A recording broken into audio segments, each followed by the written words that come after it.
مسئلہ دنیا آخرت کا کیا معاملہ وہ میں آپ کو بتا رہا تھا. ابن ماجہ شریف کی روایت نبی اکرم صلی اللہ علیہ وسلم نے ارشاد فرمایا طلب العلم فريضة على كل مسلم. علم کا حاصل کرنا ہر مسلمان پر ضروری ہے. اور اس کے بعد کیا کہا؟ بڑی شاندار بات کہی. آپ نے فرمایا ان طالب العلم يستغفر له كل شيء حتى الحيتان في البحر. نبی نے فرمایا طالب علم جو علم حاصل کرتا ہے ہر چیز اس کے لیے استغفار کرتی ہے. آسمان بھی، زمین بھی، پہاڑ بھی، دریا بھی، درخت بھی، کوئی ذرہ ایسا نہیں ہے جو طالب علم کے لیے دعا نہ کرتا ہو. اور آپ نے فرمایا سمندر کے اندر مچھلیاں بھی. آپ نے فرمایا حتی النمل فی جحرہا، یہاں تک کہ چونٹیاں اپنے سوراخ میں طالب علم کے لیے دعا کرتی ہیں. ذکر للنبی صلی اللہ علیہ وسلم رجلان، نبی کے سامنے دو لوگوں کا تذکرہ ہوا. احدہما عالم، ایک عالم تھا، والآخر عالم، دوسرا عالم تھا. جب آپ نے تذکرہ کیا تو آپ نے فرمایا فضل العالم علی العالم کفضلی علی ادناکم. اے لوگوں سن لو، میری ایک عالم کی فضیلت عالم پر اس طرح ہے جیسے کہ میری فضیلت تم میں سے عام آدمی پر. اور اس کے بعد کیا کہا؟ اس کے بعد آپ نے فرمایا ان اہل السماوات والارض ان اللہ ملائکتہ واہل السماوات والارض لیصلون علی معلم الناس الخیر.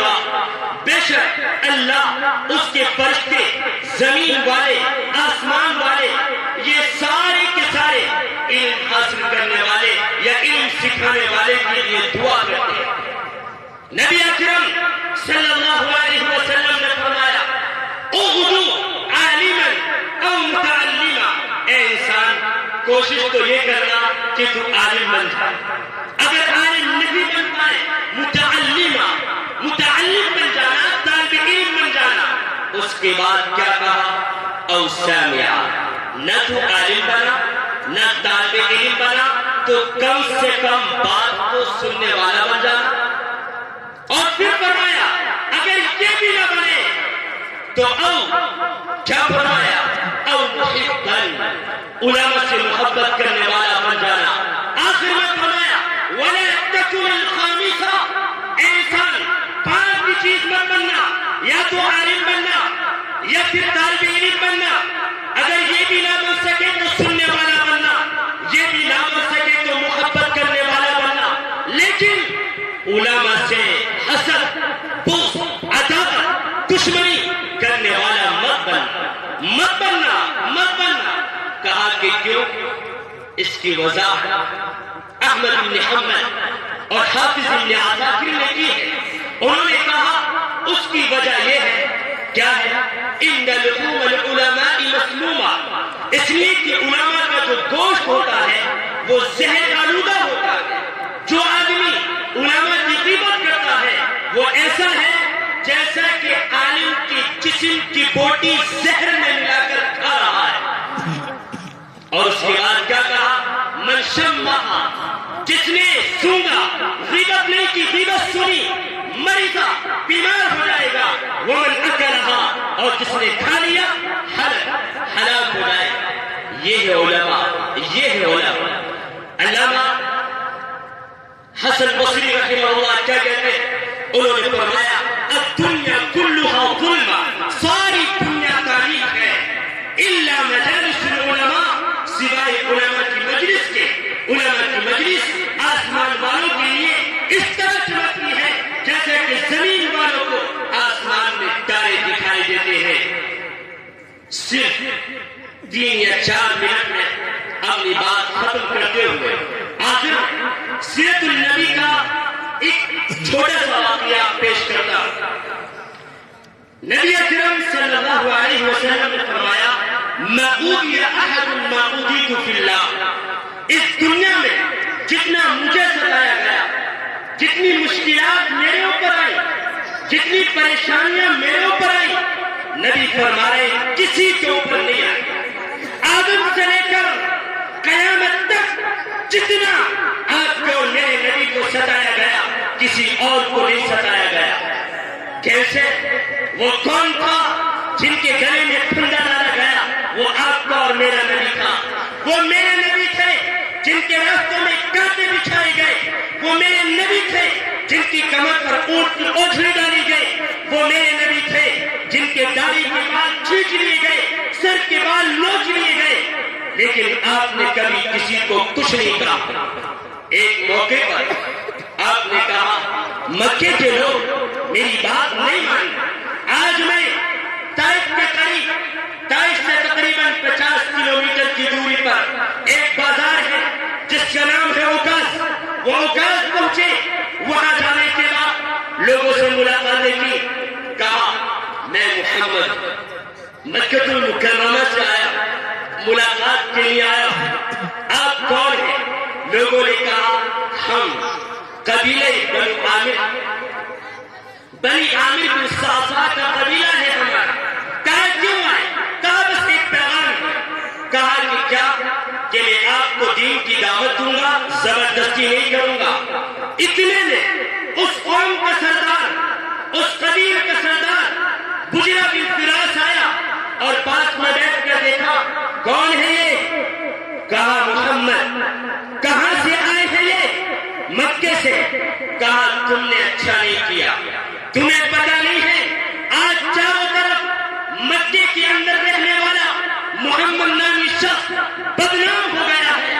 لوگ اس کو کافر کہہ رہے ہیں، لوگ اس کو مجنون کہہ رہے ہیں، لوگ اس کو دیوانہ کہہ رہے ہیں، لوگوں نے حدیں پار کر دی ہیں۔ آج اگر انہیں پتہ لگے گا لوگ ہمیں بھی نہیں چھوڑیں گے۔ اس کے بعد اس ملعون نے ہمارے نبی کی طرف دیکھا، کہا کہ کیوں آئے؟ نبی اکرم صلی اللہ علیہ وسلم نے جواب میں فرمایا میں ایک پیغام لے کر آیا ہوں۔ فرمایا پیغام کو بند کرو، اٹھ جاؤ ابھی نبی سے، نکل جاؤ، تمہاری شکل دیکھنا نہیں چاہتا۔ آج اگر تم میری قوم کے پاس نہ ہوتے، تمہاری گردن کو، تمہاری گلے کو اپنی تلوار سے نعوذ باللہ اڑا دیتا۔ آپ روتے ہوئے کھڑے ہوئے اپنی اٹھنی کی طرف گئے، ہم نے قدم مبارک اپنی اٹھنی پر رکھا، نکیل پکڑی، اس کے بعد کہا چل۔ اٹھنی جب چلی، اس خبیث نے ایک نیزہ لیا اور اٹھنی کی کوکھ میں مارا۔ اٹھنی بھدکنے لگی اور بار بار بھدکنے لگی۔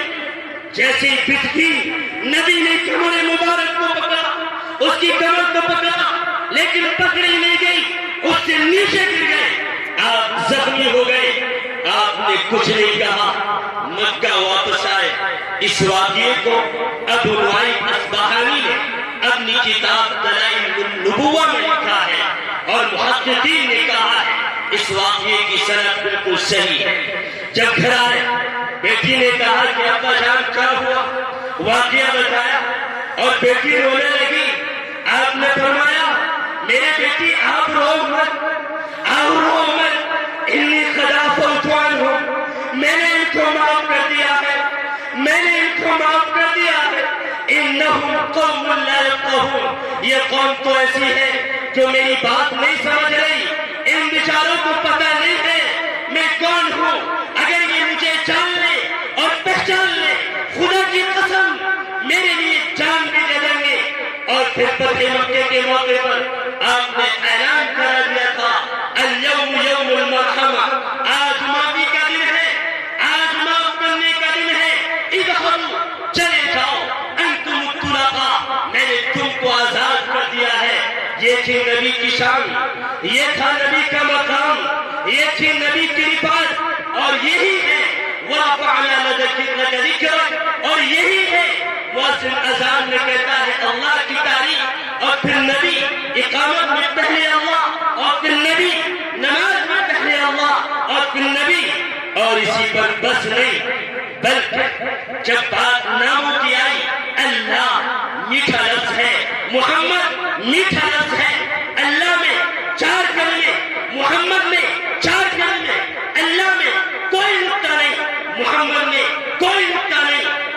توازن کیسا؟ یہ توازن بتاتا ہے اس دھرتی پر جتنے لوگ آئے سب سے زیادہ محبت میرے نبی میرے اللہ کو اپنی آخری محبوب پیغمبر سے تھی، اور آپ خوش نصیب ہیں، آپ اس کی امت میں ہیں۔ نبیوں نے تمنا کی، نہ بچہ بھرا نہ کہہ کے آئے، بنا مانگے اللہ نے ہمیں اس نبی کی امت میں پیدا فرمایا۔ آپ اور ہم اللہ کا شکر ادا کریں، اے اللہ آپ نے پیدا فرما دیا، بس آخری سانس تک آخری دم تک نبی کی سیرت کے مطابق زندگی گزارنے والا بنائے۔ والسلام علیکم ورحمۃ اللہ وبرکاتہ۔ حضرات کرام